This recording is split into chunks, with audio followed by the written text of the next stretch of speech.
Here we go. Here we go. This is the Ticket 93.7. I'm Terrell Farley, the black shirt. I got Bach in here, and I got former Husker Erwin Swiney in here, and I got his man Cam, and they're going to talk about some 7-on-7 football with they coaching. So I'm going to let Erwin and his man Cam tell me something about y'all league and what y'all do, my guys. Well, this is Erwin Swiney, man. Hey, that 7-on-7 program we got is magnificent, man. We have kids from the ages from 9 to 18, all different high schools all over Lincoln, middle school, elementary as well. And it's just a great thing, man, for those kids and our coaches out there to be able to give them good coaching. Now, I know it's too late probably for them to try it this year, but tell me how they can get into it. Like what time of year does it really kick off for 7-on-7 football? So with our 7-on-7 program, we've really been working at it since about the end of December, beginning of January. So we like to catch kids right after football season because, you know, especially here in Lincoln, Nebraska, it's like football at the middle school level is non-existent. So there's kind of a time frame where kids kind of don't really have any football. And if you're a real big football person and you want to go to the next level and play and keep going on, we typically like to catch them in that early January phase. So that way we can work with them and get them right. Because I know this season we're in currently, our first tournament was back in February. So, you know, the season started early. So is that indoor or outdoor right there? So it's outdoor with a couple indoor sprinkled in. But, man, and Swiney will tell you, we done had some cold tournaments. In Kansas, cold. Man, Kansas, we popped the season off down in Tulsa this year, and it was extremely cold. But you know, and that's just something else with these kids being from Nebraska, man. You just got to learn how to work through that. You got to learn how to work through that. So how many 7-on-7 leagues they got in like the Omaha, Lincoln area? Like how many teams would y'all face? So based here in Nebraska, I know you got Any Elite, which is a good program. You got Warren Academy out in Omaha. Big Steve Warren from Nebraska. Warren, he runs an excellent program out there as well. I know you got the 402 boys out here in Lincoln. They're new as well. So overall, because I mean, there's so many of them. I say there's probably a total of about 6 or 7 that might represent the state of Nebraska. So if a parent wanted to get in contact with y'all guys and talk about their kid or their child playing next year, how would they be able to contact y'all and try to schedule something with y'all? So the easiest way is just to go to our website, and that's the NebraskaRedWolves.org. You go on there, it has a contact button. You can get in contact with our CEO, Tank Perry, and just reach out to him, shoot him an email, a text, and then a lot of it is just word of mouth with kids, man. There's a good chance that, you know, at each high school, respectively, here in Lincoln, I know we got at least one athlete from every school. All the way from Lincoln Christian to Northeast, Southeast. So, East. I mean, so we East. We got a little bit of everything. But the easiest way is just to go to the website and just reach out. So you guys said the age range is pretty big. What kind of ages do you guys work with, or is it everybody? We pretty much work with everybody. We got coaches pretty much for different teams we have assigned. We're looking to get more coaches. So if any coaches that's out there, you know what I'm saying, that's played in this level and looking to coach some kids, we're looking to have some. But we have we have a 10U, 12U, 14U, 15U, and 2 18U teams. So we have a total of 6 teams, I believe. And we got coaches assigned defensively and offensively. Coach Cam is an offensive coach. I'm a defensive coach, and we just spread it out like that, you know, so we can give those kids a lot of attention and kind of like a little personal one-on-one type deals because it's broken up in groups, so it's more like that. Yeah, I probably want to help do something next year with y'all, man. Try to get the linebackers to get the good drops, you know. Already. My question for y'all is, how good are y'all guys? You know, we talk a lot of talk. Yeah. We hear a lot of stuff. But when it's time to get on the field and play football, I mean, what y'all guys working with? Well, We got great teams. We got our 10U team has won 2 to 3 championship tournaments already. They're very focused, man, very driven. Some dogs on that team. Yeah, they are, man. It's amazing how young those guys, how they react and respond to our coaching. And our 18U dogs, they won the championship as well. They also competed in 2 semifinals in the tournaments out of town. All our guys are great. 15U just won played in the championship. Our 14U played in the second level championship, and our 12U made it. So to talk about from the beginning, from when we first started with these guys to now, it's a great difference, man. You see the improvement, man. We really help these guys improve and develop their skills. What do you guys? What's kind of a major difference in coaching 7-on-7 compared to obviously having line play and stuff involved? For me, so being the running back coach at Lincoln Northeast High School here in Lincoln, I'd say the biggest deal is it's just getting players to really realize how much faster the game runs. So in 7-on-7, one of the biggest things is the quarterback has a 4-second clock from the time it's snapped to the time he has to have the ball out is 4 seconds. Compared to, in your regular football, if you sit in that pocket and you got time in that pocket and you can allow your wide receiver to get open, then it makes it a little bit more easier. Compared to this, the quarterback got to have more trust and the wide receivers got to get off the line and they got to go. From the time that it's snapped, you got to get open because you only got about 3.5 seconds. So I say that's probably one of the biggest differences.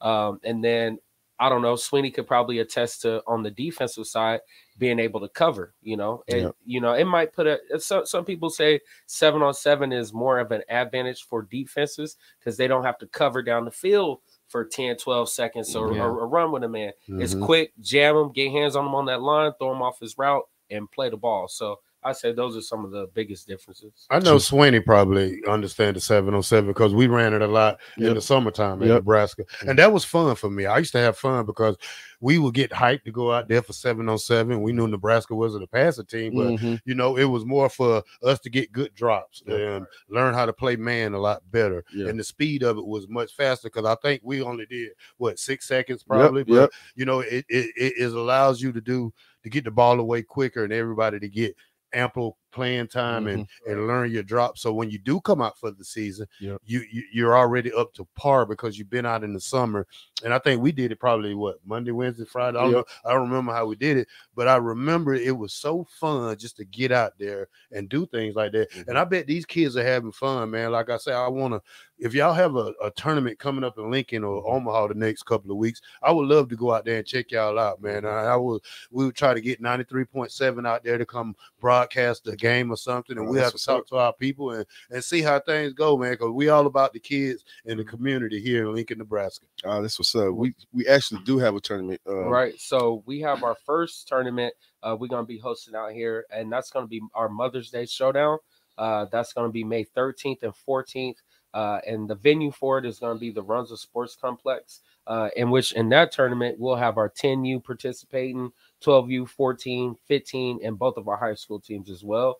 And then we'll also come back here to Lincoln as well on June 3rd, and that's going to be the soul of Nebraska 7 versus 7 football state championship. So you'll be able to see all those Nebraska teams come out and put their best product on the line, as well as some of our neighboring states. And then we also come back. Actually, that was going to be June 3rd and June 4th. So those are the 3 that we'll have here locally this year. So what the high school kids, are they like, do they really come out for it like after football, or like the people who like, do you have any like Northeast players on your squad that comes out and participates in it, or can it be just from any of the school around in Lincoln? Right. No, so definitely. So I know from Northeast, we're represented by Levi Sherman. He plays at Northeast. Mr. Dupree Pleasant plays at Northeast. JC and Brown. So a lot of my guys from Northeast do come out and play. We have the twins. We had Gozo. So I mean, we are represented. But the great thing about it is we got boys coming from Grand Island to come play on our team as Yep, well. yep. You know, we got guys coming down from Omaha, coaches coming down from Omaha. So when you say Grand Island, they don't have a 7-on-7 league up there. Correct. So they have to travel down here. Correct. So you know, my thing would be like, you know, we need to get like all these big cities like Kearney, Grand Island. They need to start, to make it more competition wise. They need to start their own leagues, you know. So right now they learning from y'all how to do they bring any coaches with them, or right now, or they just parents? No, not right now. They just they're bringing themselves, but also Mr. Tank Perry is putting together some similar to that. He's wanting to get all the neighboring surrounding cities like Kearney and other guys to put together 7-on-7. I had that T-shirt, but it's a 7-on-7 group too as well, and he's also wanting to get coaches to help out with those teams and those cities as well. So with uniforms, how do first of all, do y'all take donations and stuff? Because if we need to get y'all some donations, we need to get it out on the radio. I know that's right, T. Far. That's what I'm saying. And let these people know that, hey, these guys need help. So y'all listen to these guys, man. The people y'all try to help in any kind of way, man, to help the youth of Lincoln football or youth 7-on-7. You know, we need to come together as a family around here and do it for the kids sometimes. So tell them what y'all got, guys. Yeah, so I know currently right now, man, we got a nice clean 3 set of uniforms. We got some all black unis, we got some all gray unis, and some all whites. The all whites we only pull out whenever we go to the championship game, because you gotta look icy whenever you play in the championship. And right now, our current uniform sponsor, which actually will be going down to Dallas, Texas next weekend for a tournament, that our uniform sponsor, which I believe is Hero. It's how it's pronounced. They're actually putting on a tournament that they invited us to after we won the championship in our 18U division and our 10U division at a tournament out in Iowa probably about a month ago, I think it was.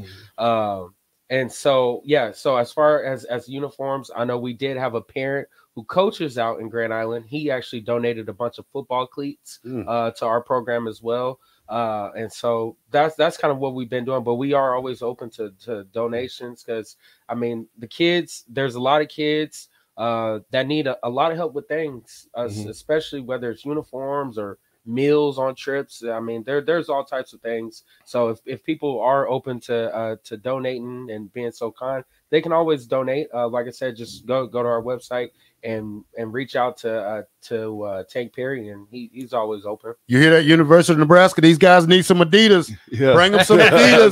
Bring them some Adidas. Hey, Trev Albers, if you're listening, hey, help the Red Wolves out, man. Let's get these boys. Now let's talk about do we need to go to break, Block? I'll get a few minutes. Okay, let's talk about who's the big dogs of the 7-on-7 nationally. I want to know, like, I see a lot of 7-on-7 on TikTok and Facebook. Who are the big dogs of this 7-on-7 league? Man, so from what I'm seeing is a lot of these NFL dudes putting some good teams together. Cam Newton. Cam Newton got him a solid team out there. And there's one other team I saw, one other player. I can't even think of his name right now. He got a pretty solid team as well. But as far as some of the big dogs, man, I say it's a lot of those NFL dudes, man, because you know they got the name, the name and the profit, and the money, the name and profit to back them up in those good uniforms, good gloves to be able to travel, then go to those far tournaments, you know, because you got some of those teams where they tournament lineup is. Oh, we in LA this week. We in Miami next week. Vegas. Oh, we in Arizona. Vegas next week. Arizona. So, you know, in which, you know, that's great, you know, because if your program is there and your program can afford to do it, that's perfect to really get those kids that exposure. But your program just got to be there. Yep, we on our way. Werewolves are on our way. What is what you guys have? What's the I guess the practice to competition ratio? I mean, how much practice do you guys get in? Well, the problem with that, we only practice for both our teams once a week for 2 hours out of the day. Right now, we practice Tuesday with our younger group, 10U, 12, and 14. Wednesdays is our older group for 2 hours, and we do that at Speedway indoor. We'll be moving outside because the weather has changed, so we'll be right out there. But that's pretty much it right there, and it's hard because you only got that much time to teach these guys, but we try to do a great job as getting as much information as we can and much work as we can within those 2 hours. How long do y'all season last? I mean, you say what? February is your first game to win? To June. To June this year. We had it till July. They can go as far as July, but we ended this year in June. We actually started in December this year. Oh, okay. Yeah, we started a little early, but November we'll be starting around that time.